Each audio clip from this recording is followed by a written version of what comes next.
Et ça y est, il est là, le petit colis Coléo là, on va ouvrir tout ça ensemble. Voilà, alors qu'est-ce que j'ai commandé là? J'ai commandé 10 litres de litière spéciale Cétoine. Donc j'imagine que ça doit être 5 par 5. Bon, la chaufferette est pas trop au même endroit que les Coléo, mais bon, on verra si ça passe.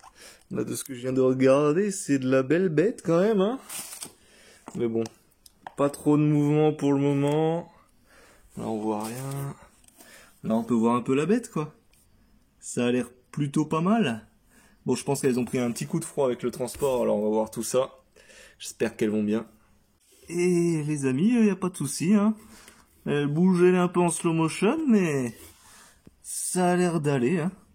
Elle est énorme, cette larve-là. Incroyable.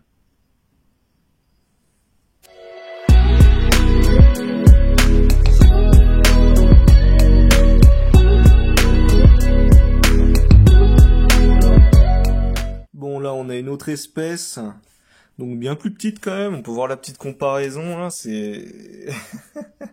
c'est un peu abusé. Après, c'est pas le même stade, parce que ça, c'est des L3 pour les connaisseurs, donc troisième stade larvaire. Et là-dedans, il y a du L2 et du L3, donc il y en a 4. Donc il faut que je regarde tout ça. Alors pour les connaisseurs, les grosses là, c'est de la Messinorina oberturi kirchneri. Et les plus petites là, c'est des Messinorina torquata ugandensis. Voilà. Voilà, donc merci à la ferme Ocoléo, hein, j'ai passé la commande chez eux et franchement c'est top, hein, je les ai appelés pour des nouvelles, très bon service client, ils ont quand même du choix sur leur site. Donc un gros merci à eux et voilà, maintenant je vais les installer dans leur petite boîte pour qu'elles passent leur reste de leur tas de larvaire. Donc pour ceux qui s'y connaissent pas, en gros là je vais remplir des Phonabox avec 10-15 cm de substrat.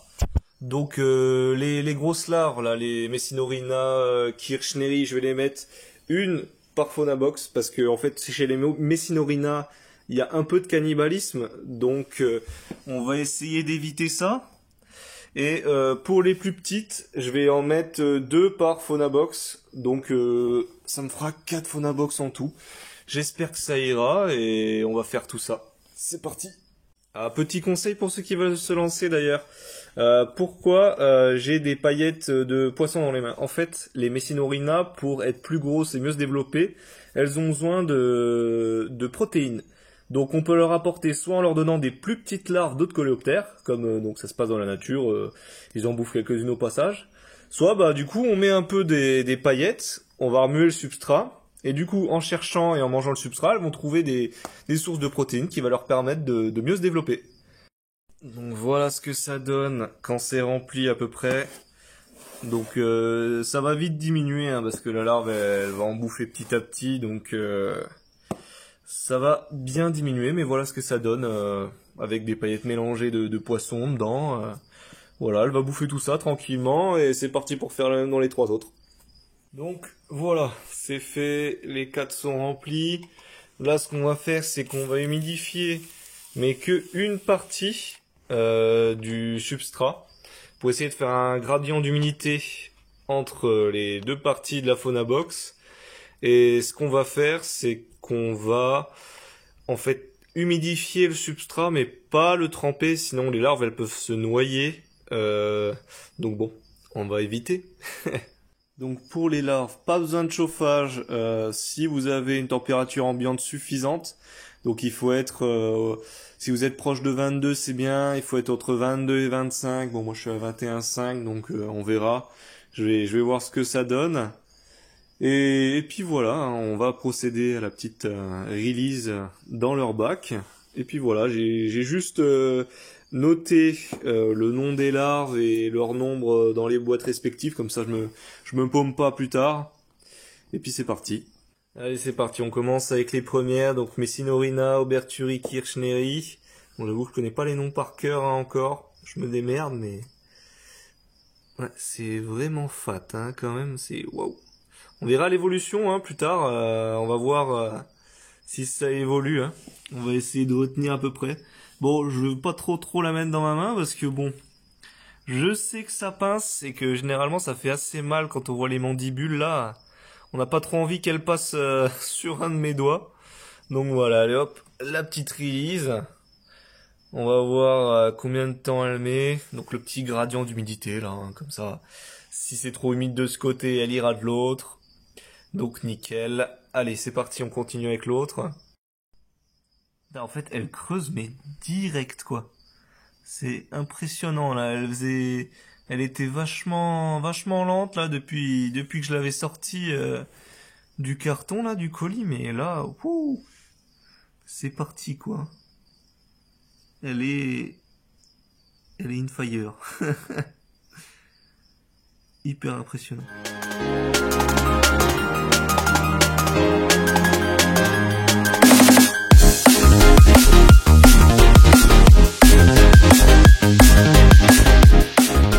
Parti, on va chercher la deuxième maintenant. Je sais pas du tout où elle est. Je l'avais sortie tout à l'heure pour la montrer, mais elle est déjà retournée dans le fond. Bon, j'ai dû creuser, mais je l'ai trouvée. Alors, est-ce que c'est sa tête? Non, je peux la prendre tranquillou. Putain, elle est vraiment impressionnant quoi. Ces mandibules. Bon allez, on va pas la faire chier plus longtemps. C'est parti. Bon, les Kirchnery c'est bon. On va passer au Torquata ugandensis. Allez, c'est parti.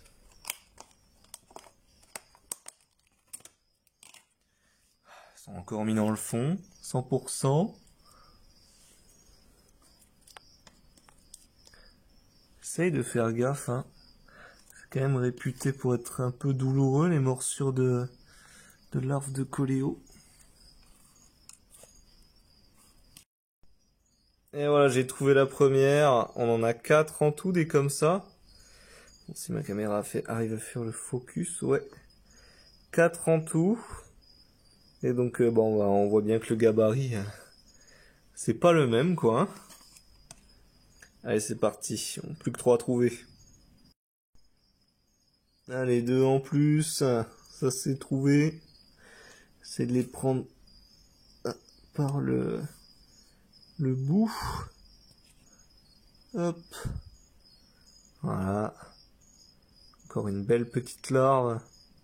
Bon, je sais que pour certains ça peut paraître un peu dégueulasse, mais vous verrez quand elle sera devenue un beau coléoptère. En plus, c'est des Torquata ugandensis, donc il y a quand même des couleurs de ouf. Hein. Je vous mettrai quelques photos s'il faut, mais franchement c'est magnifique.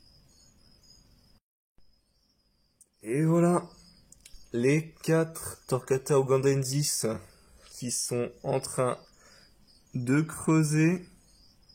Elles sont toutes en bon état, pas de soucis. Bah, j'avais une grosse appréhension avec le transport parce que c'est vrai que les températures en ce moment sont pas hyper hautes. Ça m'a un peu stressé, j'avoue.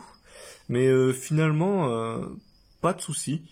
Bon, elles sont un peu ramollies, c'est sûr, parce que bon, c'est sûr que la température était pas optimum pendant quoi 24 heures. Mais bon, franchement là, je suis agréablement surpris. Elles sont quand même assez réactives et puis j'imagine que bon bah ça va s'améliorer avec le temps. Je pense qu'elles seront plus réactives la prochaine fois que je vais les déranger. Donc là, ce qui va se passer, c'est que je vais pas les déranger pendant une semaine. Et dans une semaine, je ferai un petit check-up pour voir si elles vont bien, s'il n'y a pas eu de problème. Voilà, peut-être leur remettre un peu de substrat. Et voilà, toutes les semaines, je ferai un check-up. De toute façon, c'est pas des animaux qui se manipulent, hein, c'est des animaux où il faut beaucoup de patience, hein, parce que bon, de l'œuf au coléoptère, il peut se passer 1 an, voire plus. Donc bon, voilà. Ça, c'est mes débuts dans le coléoptère. Bon, j'avoue, j'ai pas commencé avec les espèces les plus faciles au monde, hein. J'aurais pu commencer par d'autres trucs. Mais vraiment, c'était 2 espèces qui me donnaient grave envie, surtout les Messinorina, en général, elles sont magnifiques. Donc voilà, donc plus tard ce qui va suivre, c'est sûrement d'autres espèces. Et sûrement de l'entomologie, parce que j'avoue que ça m'intéresse bien de faire un peu de la naturalisation. Bon, bien sûr, je ne tuerai aucun coléoptère pour faire de la naturalisation. Si j'en fais, ça sera sur des spécimens morts de cause naturelle. Et donc voilà.